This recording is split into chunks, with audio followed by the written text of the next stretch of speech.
देखिए, गुलिस्तान गुजरात की बच चुके हैं। उर्दू खबरनामा लेकर मैं आपका मेजबान हर कुछ आपकी खिदमत में हाजिर। तफसीलात से पहले नजर डाल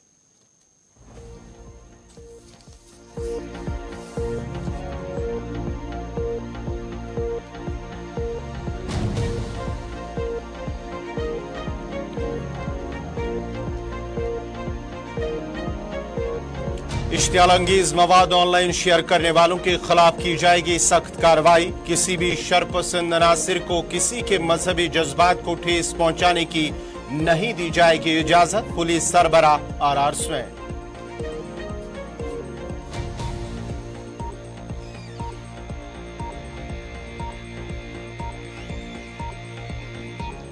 डिप्टी कमिश्नर कफारा ने हुक्मनामा किया जारी। सोशल मीडिया प्लेटफॉर्मों के किसी भी किस्म के गलत इस्तेमाल से लोगों को बाज रहने की डिप्टी कमिश्नर ने की ताकीद।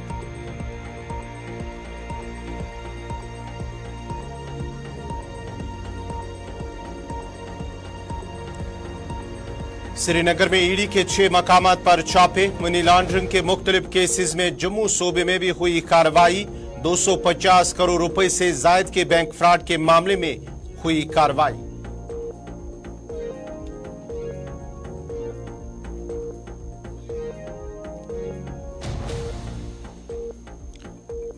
एनआईटी श्रीनगर में सरमाई तातीलात का ऐलान। तलबा को हॉस्टल खाली करने की हिदायत। अमर सिंह कॉलेज, इस्लामिया कॉलेज के अलावा दीगर कई कॉलेजों में आज दिन भर तदरीसी सरगर्मियां रही मुअत्तल।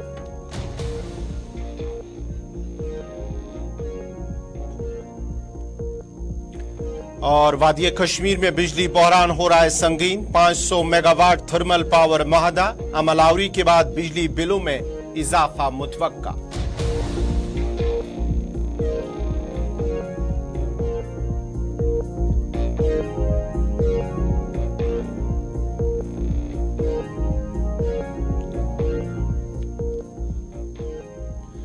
और अब पेश है खबरों की तफसील। जम्मू कश्मीर के लेफ्टिनेंट गवर्नर मनोज सिन्हा ने जम्मू में 2 रोजा कौमी सतह के intellectual property rights conclave IP यात्रा का इफ्तिताह किया। इस मौके पर एलजी मनोज सिन्हा ने खिताब करते हुए कहा कि आईपी यात्रा कॉन्क्लेव इख्तिराई कारों, स्टार्टअप्स के लिए आईपीआर के मुख्तलिफ हालात जैसे GI tag, patent, trademark, copyrights को अपनी तिजारत और कारोबार के तहफ़्फ़ुज़ और तरक्की के लिए मुअस्सर तरीके से इस्तेमाल करने की रहनुमाई करेगा। उन्होंने मजीद कहा कि हैंडलूम और हैंडीक्राफ्ट की 10 मस्तूआत और ज़राअत और इससे मुंसलिक शोबे की 5 मस्तूआत को जीआई टैग मिला है और इससे कम्युनिटी को फायदा होगा और साथ ही जम्मू कश्मीर की इक्तिसादी तरक्की को भी फरोग मिलेगा।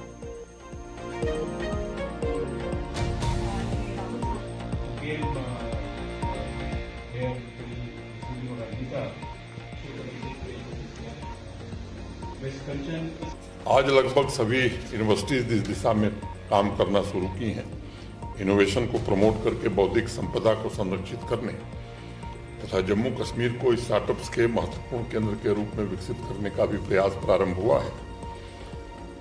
मैं आप में से कुछ जो स्टूडेंट्स बैठे हैं, अभी पिछले दिनों जम्मू यूनिवर्सिटी ने एक स्टार्टअप यात्रा शुरू की थी। आप में से कुछ लोग वहाँ थे, मैं चेहरों को देख रहा हूँ। उन्होंने भी एक 500 नए स्टार्टअप्स का लक्ष्य रखा है। इसी तरह Islamic university of science and technology ने नए इनोवेशन के रजिस्ट्रेशन के साथ साथ उनके ऑपरेशन एंड होल्डिंग के लिए तेजी से काम करना शुरू किया है, जिससे जम्मू कश्मीर में मैं कह सकता हूँ इनोवेशन की संस्कृति विकसित हो रही है। इंडस्ट्री से सहयोग भी मिल रहा है। मुझे प्रसन्नता है कि PhD chamber of commerce and industry, office of development commissioner, MSME तथा सूक्ष्म लघु और मध्यम उद्योग मंत्रालय के सहयोग से जम्मू कश्मीर यूनियन टेरिटरी में आईपी फैसिलिटेशन सेंटर की भी स्थापना की गई है।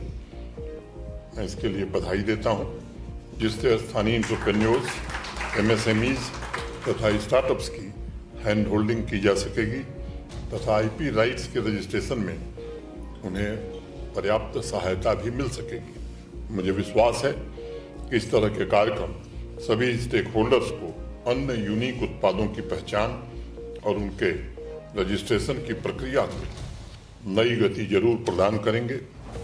जीआई प्रोडक्ट्स की संख्या में भी वृद्धि होगी तथा अर्थव्यवस्था को बौद्धिक संपदा का सशक्त आधार सुनिश्चित किया जा सकेगा। मुझे उम्मीद है कि इस फैसिलिटेशन सेंटर के द्वारा एप्लीकेशंस की संख्या में भी वृद्धि होगी और जो लोग अभी तक प्रक्रिया की जटिलता को प्रियम्प्ट करके आगे बढ़ने में हिचकिचा रहे थे, उनके मन में भी इसे लेकर जो असमंजस या दुविधा थी वो स्वाभाविक रूप से दूर होगी। अमृत कालखंड विकसित भारत के लक्ष्य को साकार करने के लिए हम सभी का कर्तव्य काल भी है। हमें विकसित भारत के निर्माण की सोच के साथ आगे बढ़ना है। Industry, agriculture, allied sector, handicraft, handloom को आत्मनिर्भरता की पहचान बनाना ये आवश्यक है। आने वाला भविष्य हमारी प्रगति की स्पीड और स्केल को नई ऊंचाई दे। Sir, today's event is a part of the IPR promotion, which PhD CCI.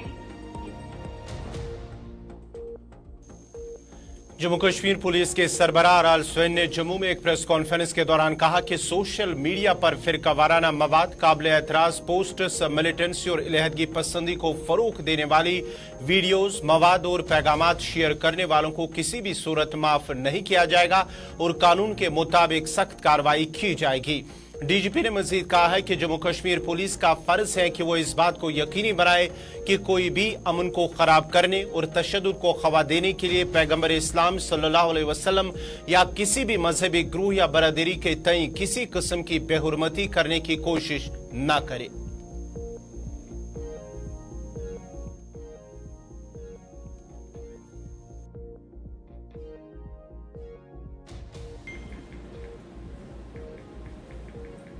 हमने एक तय किया है 144 क्रिमिनल प्रोसीजर कोड के तहत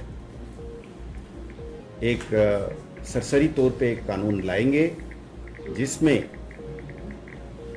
किसी किस्म भी कंटेंट, मैसेज, वीडियो, ऑडियो जिससे कम्युनल सेंसिटिविटी खत्म हो जाएगा या किसी को डराया जाएगा, धमकाया जाएगा, वो चाहे टेररिस्ट या सेपरेटिस्ट नेटवर्क की तरफ से हो या शरपसंद अनासर की तरफ से हो, ऐसे मैसेजेस को पोस्ट ही करना, ऐसे वीडियो को पोस्ट ही करना जो है वो कानूनन जुर्म हो जाएगा। पोस्ट करने वाले को हम जरूर कानून के दायरे में लाएंगे और उसको फॉरवर्ड करना, उसको शेयर करना भी कानूनन जुर्म हो जाएगा। कोई अगर ये कहे कि साहब मैं तो इनोसेंटली, मुझे किसी ने भेज दिया, मैं क्या करूं, तो उसकी जवाब में ये रहेगा कि साहब आपको आपकी बगैर इजाजत के अगर किसी ने इस तरीके की objectionable video, audio, messages, text भेजा तो आपने उसको तुरंत नज़दीक से नज़दीक पुलिस थाने में जाके कह सकते हैं कि साहब मैं नहीं चाहता था कि ये मेरे फ़ोन में आए, ये पता नहीं कहाँ से किसने भेजा है, मैंने इसको अपने हिसाब से पोस्ट नहीं करा है, आप ये इंफॉर्मेशन अपनी तरफ से दे दीजिएगा, आप इसके बाहर हो जाएंगे, आप क्रिमिनल लाइबिलिटी के बाहर हो जाएंगे। पर उसके आगे अगर आप जानते हैं कि ये video, post, message, text, audio एक माहौल को खराब करने वाला किसी टेररिस्ट या सेपरेटिस्ट नेटवर्क का है या कोई अनाशर है ऐसा जो इसमें दंगा फसाद कराना चाहता है या पैगंबर साहब का जैसे इज्जत को ठेस पहुंचाने वाला काम करता है, कम्युनली सेंसिटिव चीज़ों को पोस्ट करता है, तो आगे फिर आप उसको फॉरवर्ड करते हो तो वो कानूनन जुर्म बन जाएगा। हम फिर खाली उसी बुनियाद पर हम कार्रवाई करने के लिए कानून हमें इजाज़त देगी, हम उसको कोर्ट में पेश करेंगे और उसके खिलाफ कार्रवाई होगी और हमें यकीनन ऐसे लोगों को इंडेक्स करके रखेंगे ताकि उनको हर हालत में। नाजरीन, खबरनामा जारी रहेगा। यहाँ पे छोटा सा तिजारती वक्फा।